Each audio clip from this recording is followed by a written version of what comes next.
오늘도 복음이 주는 능력으로 여러분 다시 한번 재확인하고 무장하는 시간이 되시기를 바랍니다. 그리고 복음이 주는 그 혜택들이 있어요. 은혜들, 그것을 나의 것으로 취하는 이 귀한 말씀 듣는 시간이 되기를 간절히 소원합니다. 할렐루야.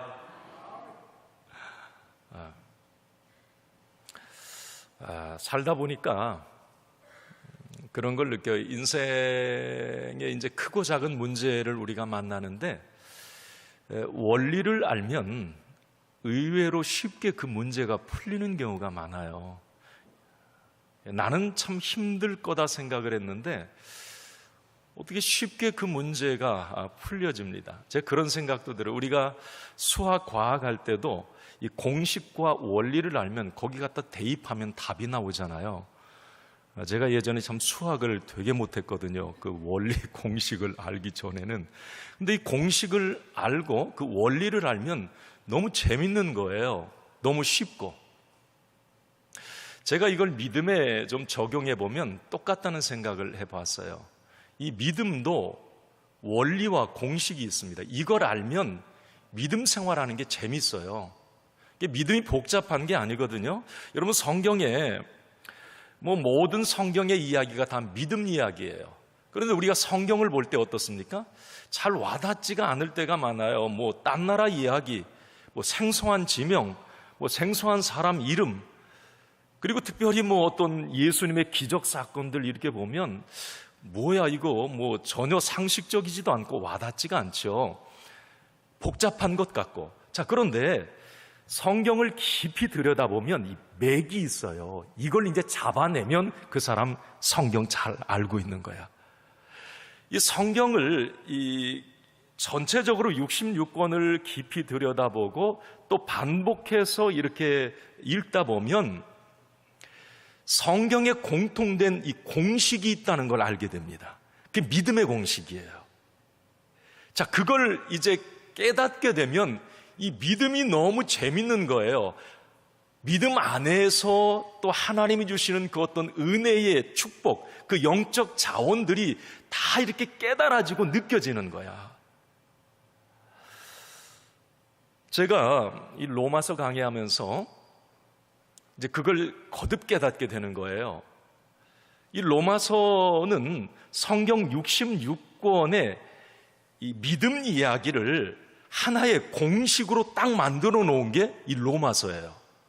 그래서 로마서를 공부하다 보면 믿음이란 이런 거고, 믿음 안에 있는 복음은 이런 거고, 그 복음이 주는 혜택은 이런 거구나. 너무 놀랍다. 너무 감사하다. 기쁘다. 이런 고백들을 하게 되는 겁니다. 중요한 건 믿음에도 원리가 있다. 이 믿음에도 공식이 있다. 그걸 알 때에 많은 믿음의 어떤 그 은혜들을 나의 것으로 취할 수 있다. 이겁니다. 예수님 당시에도 그렇고 이 바울이 로마서를 쓸 당시에도 많은 사람들이 이 믿음의 원리를 모르니까 자꾸 헤맸던 거예요. 예를 들어서 유대인들 한번 보세요. 바울 당시에 유대인들은 공부 많이 한 사람들이에요. 특히 성경 공부. 박사들입니다. 바리새인들, 이 율법학자들은 늘 성경만 가지고 산 사람들이에요. 자, 그런데 믿음의 공식을 몰랐어요. 답이 안 나오는 거예요. 맨날 성경 연구에도 맨날 괴롭고 짓눌려 있고 맨날 부족함만 느끼고, 결국은 이 유대인들이 나중에는 이제 너무 답답하고 새로운 어떤 이 법이 되신 예수 그리스도가 왔을 때도 그걸 결국 인정하지 못해요. 맨날 헤매는 거예요. 역사적으로 볼 때 종교개혁자들도 마찬가지였어요. 이 믿음의 공식을 알기 이전에는 헤매요. 맨날 내가 좀 착한 일 해서 구원받나? 착한 일 안 하면 좀 구원 안 받은 것 같고, 헌금 조금 안 하면 주일날 하루 빠지면 구원 안 받은 것 같고, 맨날 그것 가지고 그냥 고민하는 거예요. 그게 종교개혁자들이었어요. 그런데 오직 믿음으로만. 자, 이 믿음의 공식을 깨닫게 된 겁니다. 그러면서 이제 모든 것에서 자유함을 얻게 되는 거예요. 자, 제가 중요한 말씀 드립니다. 믿음에도 공식이 있다고 하는 거죠. 그게 이제 로마서의 핵심이에요. 그걸 여러분 오늘도 말씀 들으면서 그 믿음의 공식을 나의 것으로 취할 수 있기를 간절히 소원합니다. 할렐루야. 그래서 그 믿음의 공식을 확실히 알고 내 삶에 적용하고 어떤 상황 속에서 적용하고 고난과 어려움을 만날 때도 그 믿음의 공식을 적용하면 답이 나와요. 답이 나와요. 해결과 해답과 응답을 얻게 됩니다. 그것을 은혜를 누리는 삶이라고 얘기를 해요. 그 주인공이 여러분들이 되셨으면 좋겠어요. 우리 시온 찬양대 하면 여기 이쪽 스테레오로 여기 들려야 되는데 안 들려가지고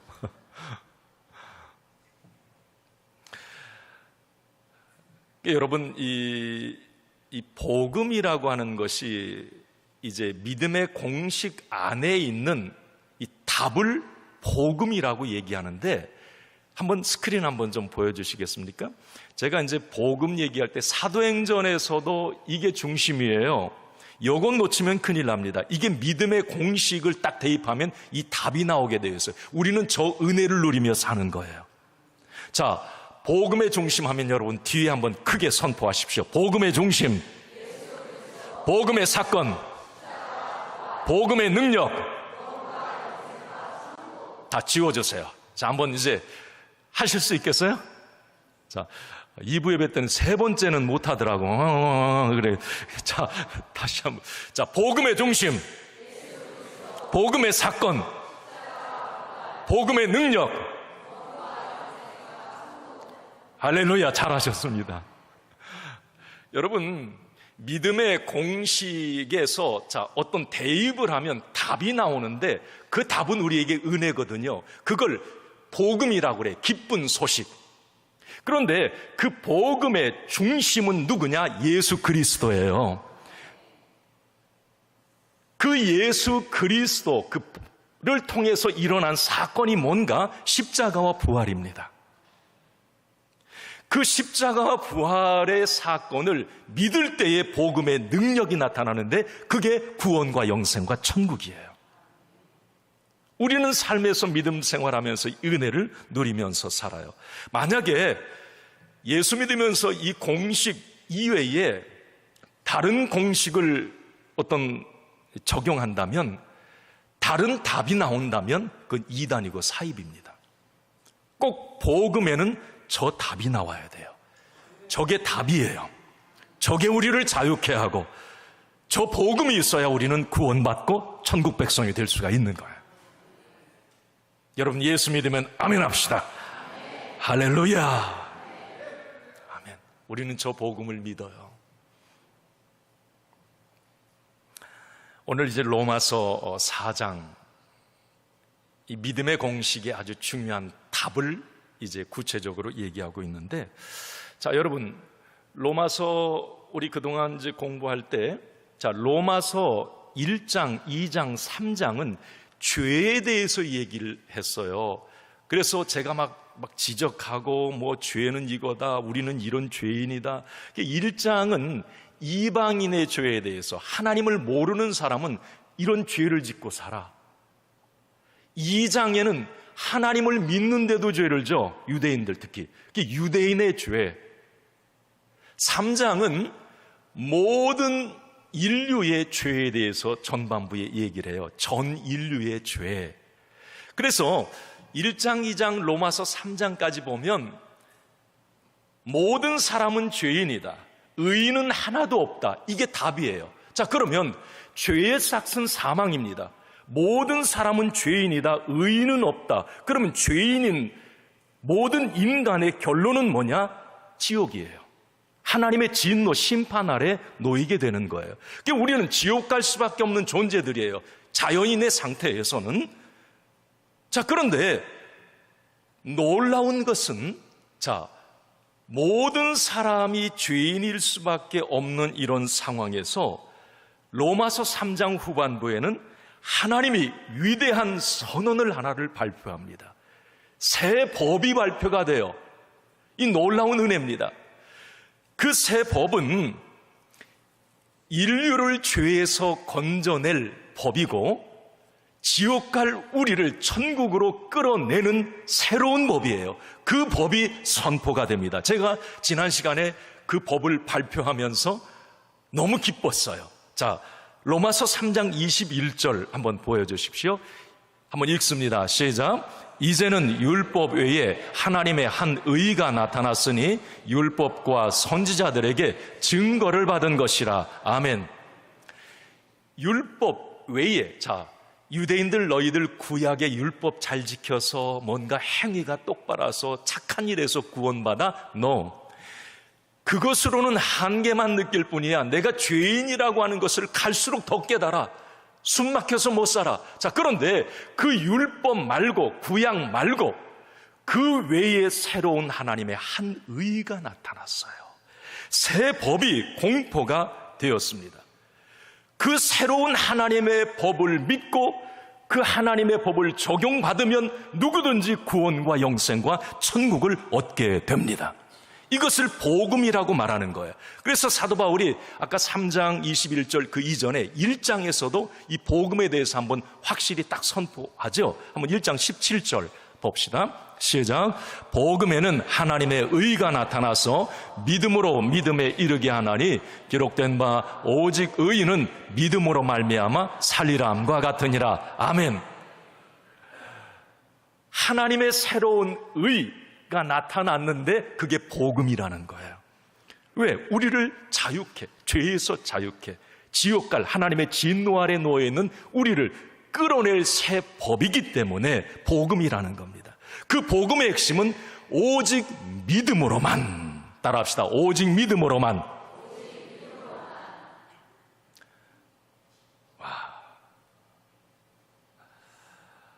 하나님의 새로운 법, 새로운 의는 오직 예수 그리스도를 믿음으로 그 복음의 혜택을 받게 된다는 겁니다. 바울 당시에 오직 믿음으로만이라고 하는 이 믿음의 공식에 가장 충격을 받았던 사람들이 유대인들이었어요. 하나님을 잘 믿는다고 했던 사람들. 왜 그랬습니까? 유대인들은 그런 생각이었잖아요. 내가 어떤 힘들게 율법을 지키고 고통스럽게 절제하고 할례를 받고 그러면 구원받을 줄로 생각을 했어요. 그런데 하나님의 새로운 법이 선포됐는데 새로운 의가 나타났는데 그 의는 자기들이 그동안 해왔던 거에 비하면 너무 쉬운 거예요. 너무 쉬운 거예요. 오직 믿으면 되는 거예요. 예수 그리스도, 하나님의 아들 예수 그리스도를 오직 믿으면 구원받고 믿으면 거듭나고 믿으면 천국 백성이 되는 거예요. 그러니까 유대인들은 이게 못마땅했던 거예요. 자기들은 고통스럽게 구원에 이르려고 막 노력을 했는데, 그런데 사실 유대인들도 알고 있었어요. 이 율법의 허점을. 자기들이 율법을 사실 뭐 구약의 율법 그냥 여기 성경에 나타난 것 이외에도 추가로 막 몇십 개씩 몇백 개씩 만들어 가지고 자기들이 율법을 지켜보잖아요. 안 되는 거예요. 오늘 지켰는데 내일 그 법 어기는 거고, 맨날 그러면 느끼는 게 뭐냐면 기죽는 거예요. 율법 앞에. 야, 나는 구원 못 받아. 이렇게 살아서는 이거 구원 못 받아. 이 율법의 한계를 그들은 다 알고 있었어요. 그러나 그 유대인들은 자존심이 강해요. 지금도 그렇지만 내가 그동안 율법으로 살아온 게 아까운 거야, 쉽게 말하면. 그리고 내가 율법을 그렇게 구원이라고 가르쳤던 게 이제 자존심 상하는 거예요.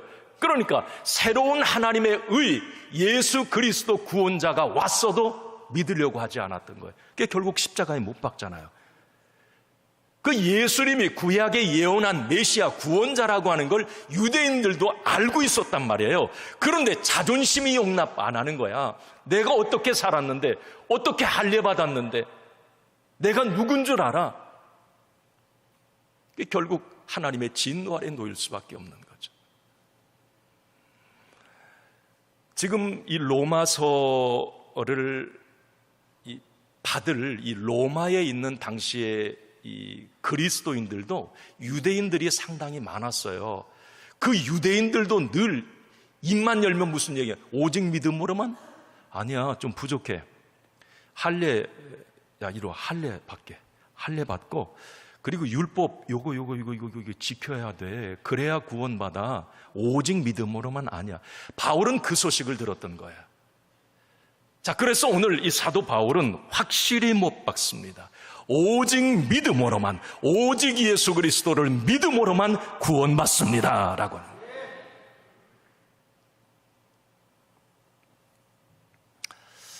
아마 그래도 유대인들 당시에 하나님을 먼저 믿었던 사람들은 껄쩍지근했을 거예요. 오직 믿음으로만 고개 끄덕이면서도 속으로는 열불나는 거야. 오직 믿음으로.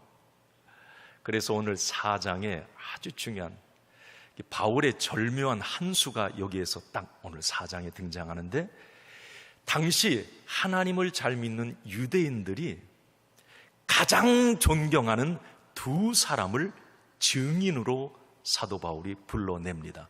아니, 이분들이 뭐 살아있어서 이 증인 불러낸 게 아니라 이제 그분을 모델로 딱 바울이 등장을 시키는 거예요. 아마 지금 이제 제가 설명해 나갈 텐데, 이 4장 이야기를 유대인들과 당시 율법 잘 지켰던 사람들이 이 이야기를 들었을 때 아마 입에 자크 닫았어야 돼. 아무 얘기도 꼼짝없이 여기에 굴복할 수밖에 없어요. 왜 오직 믿음으로만? 아, 진짜네? 유대인들도 그렇게 할 수밖에 없는 그 내용이 오늘 4장에 나오는 거예요.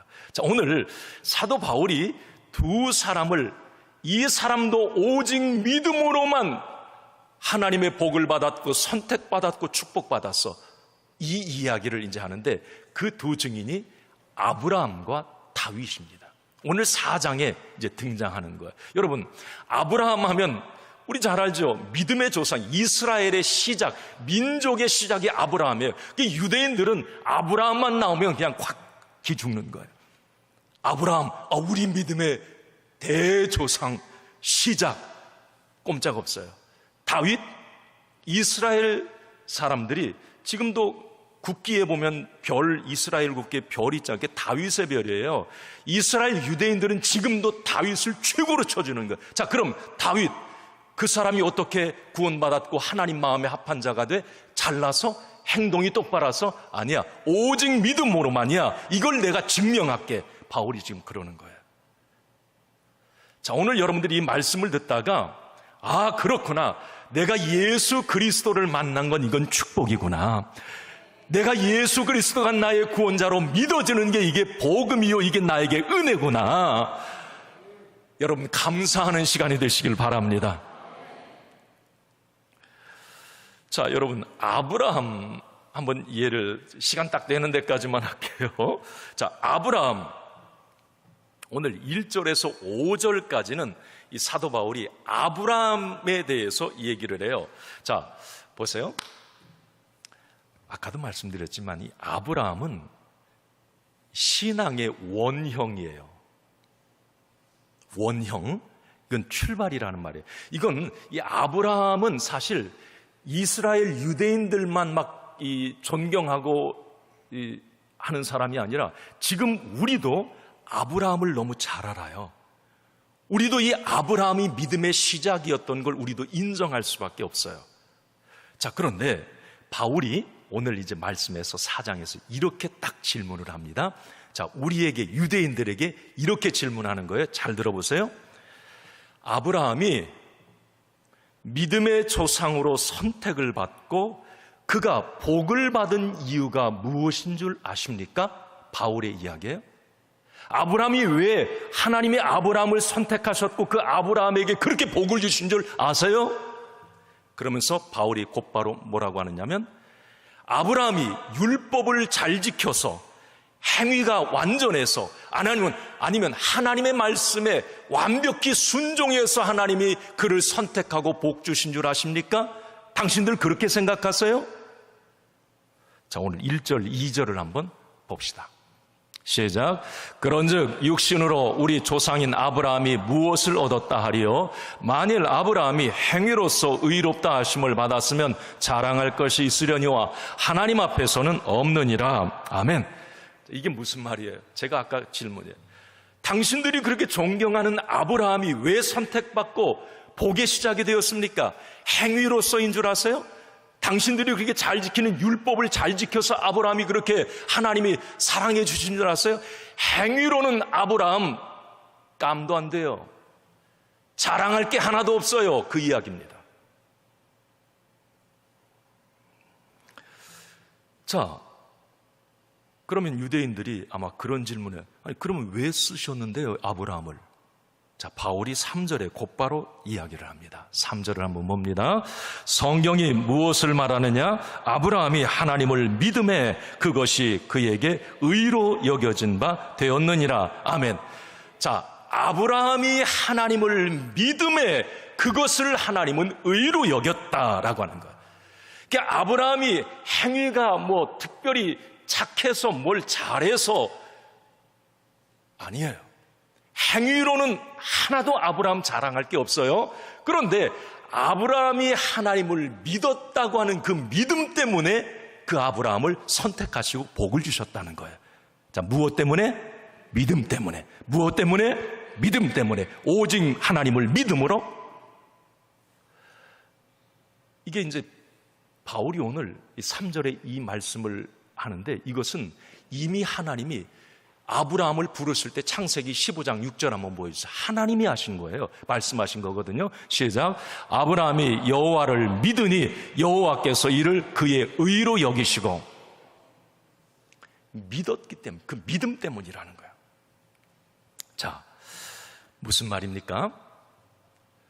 아브라함 부족하고 늘 실수하고 넘어지고 죄를 짓지만 그래도 아브라함의 이 마음 중심에는 하나님을 믿는 믿음을 버리지 않았다고 하는 거예요. 넘어지면 다시 일어나 하나님 중심하고, 죄 지으면 다시 회개하고, 말씀 중심하는 그의 믿음 중심을 하나님이 보셨다는 거예요. 그가 완벽해서가 아니에요. 역시 넘어지는 사람, 죄 짓는 사람 맞아요. 여러분, 아브라함이 얼마나 죄를 많이 짓는 줄 아세요? 믿음의 조상이 깜짝 놀라실 거요. 여러분, 창세기 12장 하나님이 아브라함 부르시고 창세기 12장에 두 가지 축복을 약속해 주세요. 하나는 땅, 두 번째는 자식이에요. 내가 복 줄 거다. 이 두 가지는 확실히 너 믿어라. 그런데 여러분 어떻게 합니까? 하나님이 이 가나안 땅은 사실 믿음의 땅이에요. 하나님이 준 약속의 땅, 거기 떠나면 안 돼요. 뭐 요즘 땅 그런 부동산 그 정도가 아니에요. 옛날 이 시대에는 그 땅은 팔지도 않아. 우리 조상, 믿음의 조상이 아버지가 주면 안 팔아요. 믿음의 땅이거든. 하나님이 아브라함에게 가나안 땅 주셨어요. 그런데 거기에 흉년이 들어요.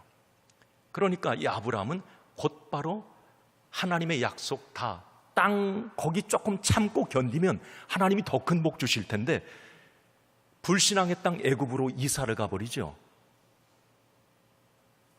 그리고 설상가상으로 그 애굽에 가서 자기 아내를 두 번이나 누이 동생이라고 속이죠. 자기 살려고. 내 남자로서 너무 창피해가지고 내가 못 살겠어요. 아브라함 이 양반 때문에. 아니 자기 살려고 자기 아내를 누이라고 이렇게 속인단 말이죠. 여러분, 이게 믿음의 조상 행동입니까 이게? 자식 한번 자식 얘기해 볼까요? 하나님이 75세 때 아브라함에게 자식 준다고 했잖아요. 이건 하나님의 약속 믿으면 됐어요. 그런데 시간 들수록 아내는 자식 날 어떤 상황이 안 되는 거예요. 몸이 경수도 끊어지고. 이거 도저히 가망성이 없으니까 자기 몸종 여자 하가를 통해서 이스마엘을 낳아버려요. 하나님 입장에서 보면 이건 진노할 일입니다. 아브라함이 믿음 좋다고요? 솔직히 내 믿음보다 안 좋아. 내가 볼 때 아브라함, 여러분들 믿음보다 안 좋아요. 아브라함. 그런데 하나님이 왜 아브라함을 선택하시고 믿음의 조상으로, 복의 근원으로 왜 삼으셨는가? 그것은 아브라함이 그 중심에 뭔가 힘들고 어려워서 넘어져요. 죄 지어요. 그러면 보통 사람 같으면 그냥 하나님 떠날 수도 있지만 다시 또 일어나서 하나님 앞에 오는 거예요. 하나님 잘못했습니다. 제가 부족했습니다. 또 다시 일어나서 하나님 앞에 오는 거예요. 하나님은 그 아브라함의 행위가 아니라, 행위는 자랑할 게 하나도 없어요. 그 믿음을 보시고 그를 의롭다 여기시고 그를 믿음의 조상으로 세워주셨다고 하는 거예요. 할렐루야. 하나님을 신뢰하는 믿음만은 버리지 않았어요. 여러분, 제가 여러분들에게 권면합니다. 여러분 힘들고 어려워도 죄 짓고 넘어질 수 있어요. 여러분, 사람이 실수할 수 있어요. 목사도 실수할 수 있습니다. 자, 내가 뭔가 죄 짓고 넘어지고 뭔가 이 주저앉아 있을 때 여러분, 그것 때문에 하나님과 더 멀어지지 말고 그 순간에도 여러분 다시 일어나 하나님 앞에 또 나아오고, 할렐루야. 내가 뭔가 죄진 것이 하나님 잘못했어, 용서해 주세요, 하나님 앞에 눈물로 회개하며 부르짖고, 할렐루야. 하나님은 그 자녀된 우리의 행위를 보고 뭔가 나를 받아주시는 분이 아니에요. 우리는 깜도 아니야. 하나님 앞에 내 행위로는 도저히 내가 구원받을 수가 없어요. 그러나 하나님의 새로 나타난 그 새 법의 적용을 받아요. 단지 예수 그리스도를 믿음으로 내가 구원을 받아요. 할렐루야.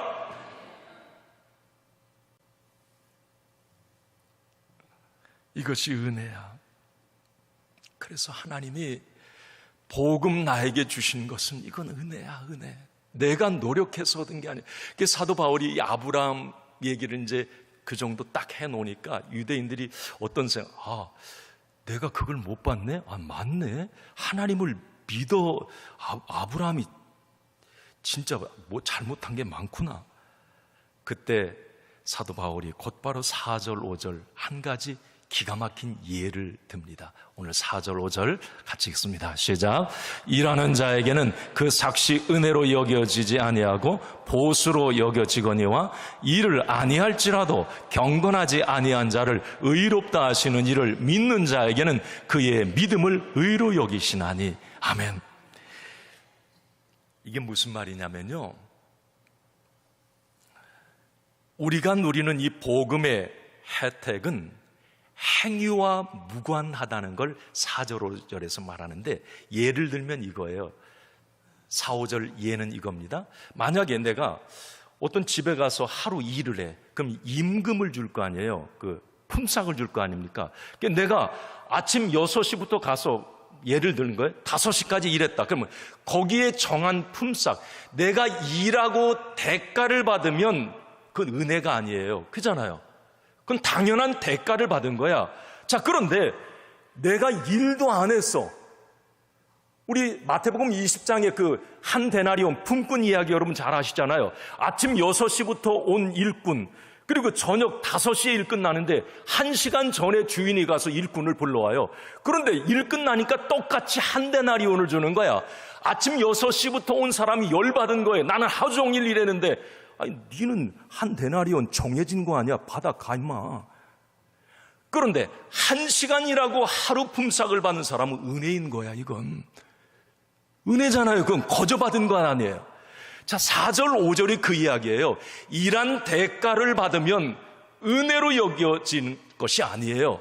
근데 내가 일하지 아니하고 받은 것은 은혜라는 거예요. 자, 그러면 내가 누리는 복음은 뭐냐? 지금 아브라함이 선택받고 지금 믿음의 조상이 된 것은 어떤 것이냐?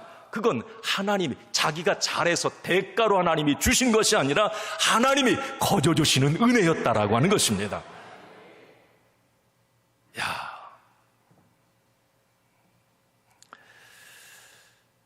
바울의 이 믿음의 논리에 뒤로 나자빠질 지경에 제가 로마서 이 말씀을 준비하고 나누면서, 바울이 이 부분에 대해서 에베소 2장 8절 9절 우리 몇 번 인용을 했는데, 뒤에 에베소서에서 그 이야기를 하잖아요. 한번 좀 보여줄 성경. 자, 한번 읽습니다. 시작. 너희는 그 은혜에 의하여 믿음으로 말미암아 구원을 받았으니 이것은 너희에게서 난 것이 아니요 하나님의 선물이라. 행위에서 난 것이 아니니 이는 누구든지 자랑하지 못하게 하림이니라. 아멘. 오늘 이 이야기입니다. 거저받은 거예요. 대가로 받은 것 아니에요. 내가 무슨 뭐 노력해가지고 뭘 잘해서 구원받을 만한 자격이 있어서 내가 구원과 영생과 천국을 얻은 게 아니에요. 그냥 선물이에요. 선물. 선물은 대가로 주는 게 아니에요. 그냥 주는 게 선물이란 말이에요. 거저 주시는 거예요. 그게 은혜인 거예요. 은혜. 자, 제가 여기서 한 가지 그런 걸 깨달아요. 한번 여러분 따라해 보실래요? 구원받은 사람은 일하지 않는다.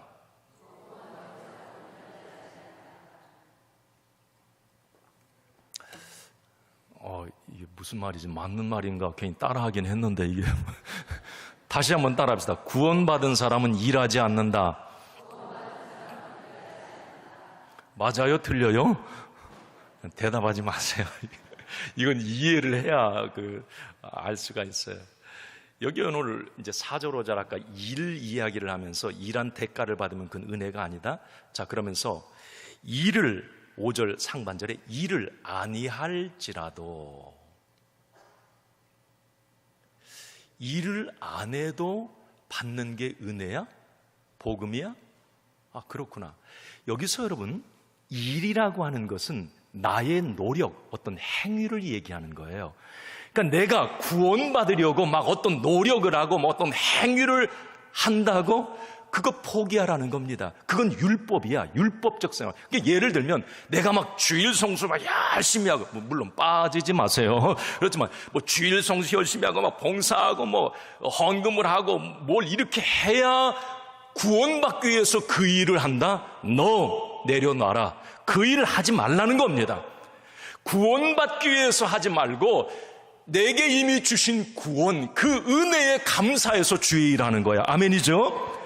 은혜에 감사해서 하는 거예요. 그러니까 여러분, 이 부분에 대해서 일을 하지 말라, 이 부분에 대해서 헷갈리니까 구원관이 왔다 갔다 하는 거예요. 그러니까 어떤 사람은 그래요. 내가 뭔가 좀 열심히 할 때는 구원받은 것 같고, 뭔가 조금 뭐 믿음 생활 좀 소홀해지면 구원 안 받은 것 같고, 좀 침체되면 뭐 죄 하나 지으면 구원 못 받은 것 같고. 여러분, 복음이라고 하는 것은 나의 일과 나의 노력과는 무관하다는 걸 잊지 말아야 됩니다. 예를 한번 들어볼까요? 여러분, 우리 자식들 키우잖아요. 내 자식이 여러분 다 예쁘죠? 예뻐요. 손주도 예뻐요. 내 자식이. 요즘에 하찌 하는데 미치겠어요, 진짜. 아이고, 웃는 분들은 다 알아. 안 웃는 분들은 몰라 하지. 여러분, 내 자식이 공부를 잘해도 뭔가 좀 실수하고 어떤 죄를 한번 뭔가 졌어요. 그래도 내 자식이에요. 못나도 내 자식이야. 잘나도 내 자식이고. 네? 설령 장애를 가졌어도 그 자식 내 자식이에요. 내가 낳았어요, 그 자식을. 여러분, 우리는 예수 그리스도를 믿음으로 내가 거듭났고 하나님의 자녀가 되었어요. 새로 태어났어요. 새로 난 사람이 된 거예요. 그래서 시편 여러분 2편 말씀에 이 귀한 말씀을 있어요. 한번 좀 보여주세요. 시편 2편 읽습니다. 시작. 내가 여호와의 명령을 전하노라. 여호와께서 내게 이르시되 너는 내 아들이라. 오늘 내가 너를 낳았도다. 아멘. 구원의 일과는 상관없이 내가 조금 실수하고 넘어질 수 있어요. 아브라함도 그랬고 다윗도 그랬어요. 넘어졌어요. 행위로는 구원 못 받아요. 그러나 그가 선택받고 복을 받은 이유인 것은 하나님을 믿음으로. 자, 저와 여러분들은 예수 그리스도를 믿습니다. 그래서 나는 구원받았어요. 나는 넘어질 수 있어요. 죄 짓고 실수할 수 있어요. 그러나 내가 다시 주님 앞에 나 주님을 믿습니다. 주님, 나 용서해 주세요. 내가 주님 앞에 나왔습니다. 우리 주님은 용납하고 그 죄를 덮어주세요. 이게 주님의 은혜야. 내가 너를 낳았으니까. 너는 내 자식이니까.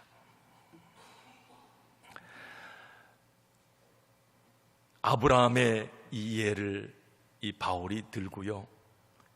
6절에서 8절에 보면 다윗의 예를 드는데, 이제 언제 끝나나? 금방 끝나요. 이제 금방 정리할 거예요. 자, 다윗 같은 경우 이렇게 이제 바로 정리해 볼게요. 다윗은 이스라엘 백성들이 다 떠받드는 어떤 존경받는 사람이에요. 이 다윗과 같은 경우는 위대한 일도 많이 했어요.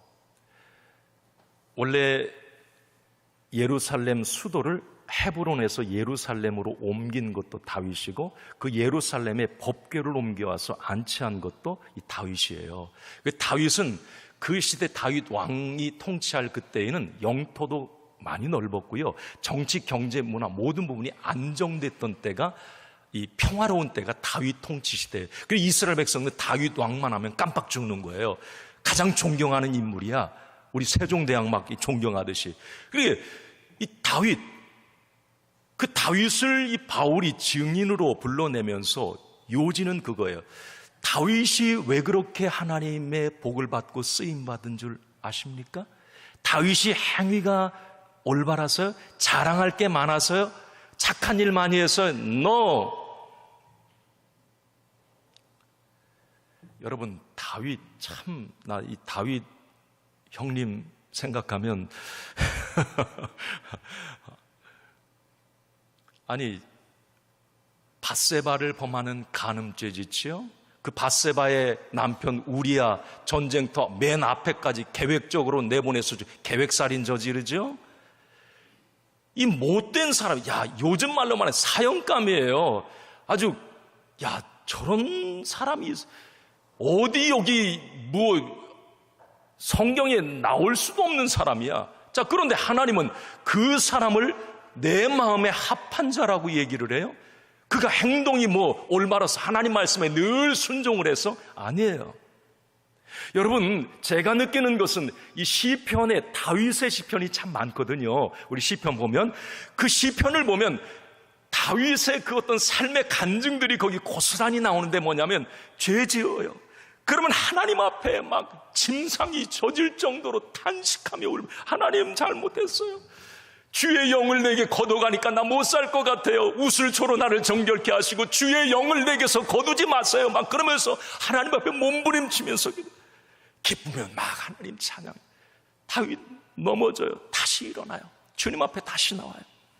하나님은 이걸 기쁘게 보신 거예요. 이 다윗의 어린아이 같은 이 마음을 하나님은 받으시는 거예요. 야, 그렇구나. 그래서 여러분, 오늘 6절에서 8절 쭉 읽고 마칩시다. 6절, 8절 그 다윗에 관한 이야기인데 한번 읽습니다. 시작. 일한 것이 없이, 6절 시작. 6절부터 보여주세요. 6절 안 나오네. 자, 그러면 우리 7절부터 나와요. 우리 7절 한번 7절 8절 같이 한번 읽습니다. 시작. 불법이 사함을 받고 죄가 가리워짐을 받는 사람은 복이 있고 주께서 그 죄를 인정하지 아니하실 사람은 복이 있도다 함과 같으니라 함. 이게 무슨 말인지 아시겠어요? 자, 설명 이제 하고 맺을게요. 다윗이 깨달은 시편 32편을 바울이 가져와서 인용한 건데, 이 내용인즉슨 뭐냐면 다윗이 자기가 이제 하나님 말씀대로 막 살려고 해요. 그런데 죄 졌잖아요. 막 간음죄도 짓고 막 살인죄도 짓고 도둑질, 십계명 다 어겨. 이 다윗이 자기도 그렇게 될 줄을 몰랐어요. 한순간에 유혹에 넘어지고, 나는 하나님 말씀대로 막 살려고 하는데 자꾸 꼬꾸라지는 거, 넘어지는 거. 이게 바울이 한계를 한 거야. 야, 이거 율법, 법대로 살았다가는 이게 죽겠구나. 이게 바울이 깨달은 건 뭐냐면, 그 다윗이 깨달은 건, 내가 비록 죄를 짓지만 그 죄를 사하시는 권세를 가진 그 하나님을 믿을 때에 그 죄를 사함받고 가리움을 받는 게 이게 진짜 복이구나. 할렐루야. 이게 죄 안 짓는 게 복이 아니고 뭐 무슨 잘못 안 하는 게 복. 어길 수 있어요. 사람 다 죄 지을 수 있단 말이죠. 그런데 내가 하나님 앞에 나아가서 하나님 앞에 회개 기도를 하니 하나님이 그 죄를 사해 주시는 거예요. 그 죄를 가리워 주시는 거예요. 죄 없다 하시는 거예요. 이게 진짜 복이구나. 불법의 사함을 받고 죄가 가리워짐을 받는 사람은 복이 있도다. 이 다윗의 이야기입니다. 사랑하는 성도 여러분, 우리 하나님은 용서하고 덮어주시는 하나님이십니다. 그게 복음이에요. 그게 복음입니다. 그 복음은 구약에도 있었지만 유대인들이 깨닫지 못하는 거예요. 바울이 지금 설명해 주는 거예요. 이게 믿음의 공식이고 핵심입니다. 자, 오직 믿음으로만. 행위 아니다. 절대 아니다. 아브라함, 다윗도 아니다. 오직 믿음으로였다. 하나님을 믿으니 그걸 의로 여겼고, 믿으니 하나님께서 그 죄를 가리워 주셨고. 오늘 이제 이 말씀 듣고 여러분, 복음의 어떤 구원을 위한 나의 일을 이제 중지하고 복음이 주는 그 혜택, 그 은혜들을 여러분 마음껏 누리시길 바라고, 또 여러분 넘어질 수 있어요. 멀리하지 마세요. 하나님 그 죄 졌다고 뭐 실수했다고 하나님 에라 모르고 딱 그냥 그렇게 떠나지 마시고 다시 용납하시는 그 주님 앞에 나와서 다시 사함받고 다시 일어서고, 그럴 때 여러분들은 계속 하나님의 은혜를 누리는 그런 복된 주인공들이 될 줄로 믿습니다. 아멘.